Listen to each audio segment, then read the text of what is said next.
आज हम एक बहुत ही दिलचस्प कहानी पर बात करने वाले हैं। एक ऐसी कहानी जो एक सदियों पुराना सवाल पूछती है, क्या हमारी किस्मत पहले से तय होती है या हम उसे अपने फैसलों से खुद बनाते हैं। ये कहानी सब्र और लालच की एक क्लासिक टक्कर है, जिसके केंद्र में है एक अनाथ लड़का और एक मामूली सी जंग लगी चाबी।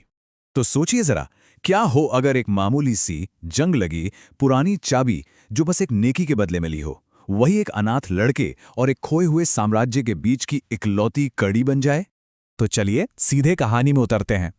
इसकी शुरुआत होती है दो ऐसे किरदारों से जो एक दूसरे से बिल्कुल जुदा हैं। एक तरफ है अनाथ कासिम और दूसरी तरफ लालची सेठ हाशिम। तो देखिए, कहानी का स्टेज पूरी तरह से सेट है। एक तरफ है सिर्फ 10 साल का अनाथ कासिम, जो दिन भर अस्तबल में मेहनत करता है और बदले में उसे मिलती हैं सिर्फ 2 सूखी रोटियां। और दूसरी तरफ है सेठ हाशिम, उसी अस्तबल का अमीर मगर बेरहम मालिक।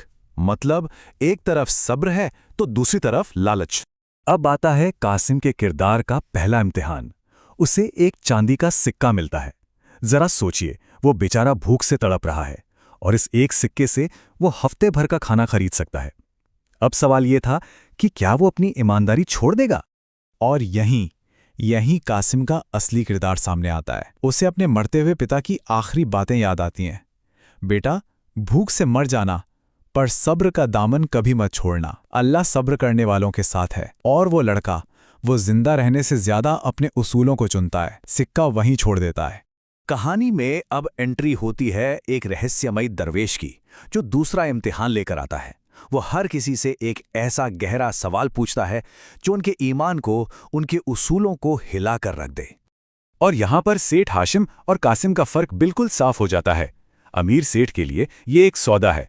वो सोना चांदी देने को तैयार है, पर कहता है मुफ्त में कुछ नहीं मिलता। दूसरी तरफ बेचारे कासिम के पास देने के लिए दिन की सिर्फ एक सूखी रोटी है, और वो बिना एक पल सोचे वो रोटी उस दरवेश को दे देता है। अब कहानी एक बहुत ही दिलचस्प मोड़ लेती है। चलिए देखते हैं कि कैसे कासिम का एक नेक काम उसे उसकी जिंदगी के सबसे मुश्किल दौर में धकेल देता है। कासिम की इस नेकी के बदले वो दरवेश उसे एक जंग लगी पुरानी चाबी देता है, और साथ में एक चेतावनी भी कि इसे कभी बेचना मत, क्योंकि यही चाबी तुम्हें तुम्हारी मंजिल तक, तुम्हारी किस्मत तक ले जाएगी। और बस यहीं से कासिम की किस्मत 180 डिग्री घूम जाती है। सेठ हाशिम का एक कीमती हीरा चोरी हो जाता है, और इल्जाम किस पर आता है? कासिम पर। क्यों? क्योंकि उसकी जेब से वो जंग लगी चाबी मिलती है। सेठ उसे ही चोर मान लेता है। मतलब देखिए, जो चीज उसके सब्र का इनाम थी, वही उसके गुनाह का सबूत बन गई। उसे बेरहमी से पीटा जाता है और शहर की सबसे अंधेरी जेल में फेंक दिया जाता है। ये मामला पहुंचता है सीधा सुल्तान जलालुद्दीन के दरबार में। और वहां जब उस पुरानी सी चाबी को एक शाही नक्शे से मिलाया जाता है, तो एक बहुत बड़ा राज खुलता है। पता चलता है कि ये कोई मामूली चाबी नहीं, ये तो उस तिलिस्मी संदूक की चाबी है, जो पिछले 300 सालों से सल्तनत से गायब है। अब सुल्तान कासिम को अपनी बेगुनाही साबित करने का एक आखिरी मौका देता है। उसे एक बेहद खतरनाक सफर पर भेजा जाता है, खामोशी की वादी में। उसे ये साबित करना होगा कि उसका दिल लालच से बिल्कुल पाक है। और इस वादी में होगा कासिम का असली इम्तिहान, मतलब फाइनल टेस्ट। उसे 3 मुश्किल चुनौतियों का सामना करना होगा, और ये हर चुनौती ऐसी है जो किसी भी लालची इंसान को उसके रास्ते से भटका दे। तो पहली परीक्षा आती है जब कासिम प्यास से बिल्कुल मरने वाला होता है। तभी उसे एक कुआं दिखता है, और कुएं से एक आवाज आती है जो उसे लालच देती है। ये पानी पी लो और तुम दुनिया की हर भाषा सीख जाओगे, बस बदले में अपनी ये चाबी दे दो। सोचिए, एक तरफ जान बचाने का मौका और बेहिसाब ताकत, और दूसरी तरफ उसकी ईमानदारी। अब आती है दूसरी परीक्षा, दौलत की परीक्षा। उसे ढेर सारा सोना दिया जाता है, पर कासिम का ध्यान सोने पर जाता ही नहीं। उसकी नजर जाती है एक औरत पर जो मुश्किल में फंसी हुई है।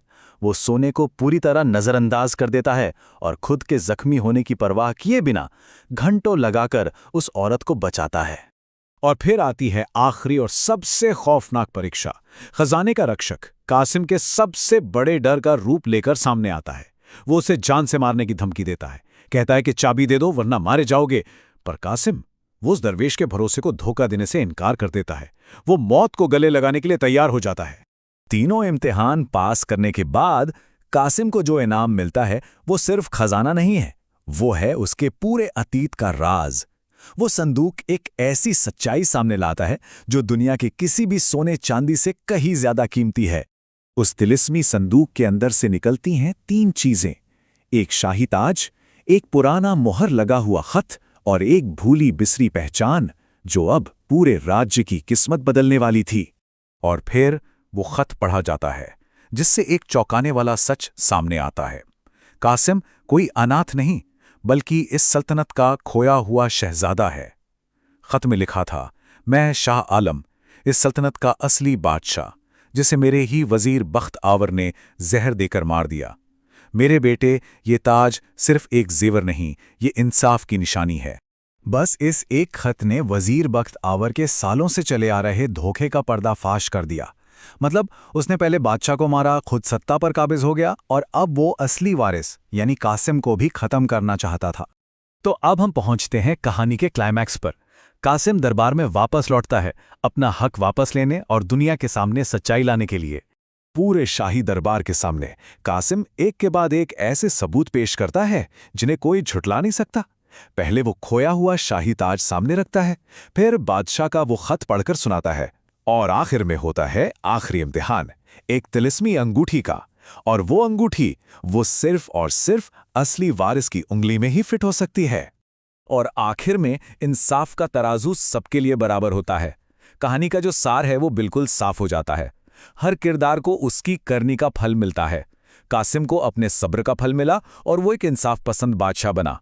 बख्तावर को अपने लालच की सजा मिली और वो अंधेरी कालकोठरी में कैद हो गया। और सेठ हाशिम, उससे अपनी क्रूरता पर शर्मिंदगी हुई पर कासिम ने उसे माफ कर दिया। तो मतलब साफ है, जैसा किरदार वैसी किस्मत। तो ये कहानी हमें एक बहुत बड़े सवाल के साथ छोड़ जाती है कि हमारी किस्मत की असली चाबी आखिर है क्या? वो जो हमें हालात देते हैं या वो जिसे हम अपने किरदार से, अपने फैसलों से खुद गढ़ते हैं?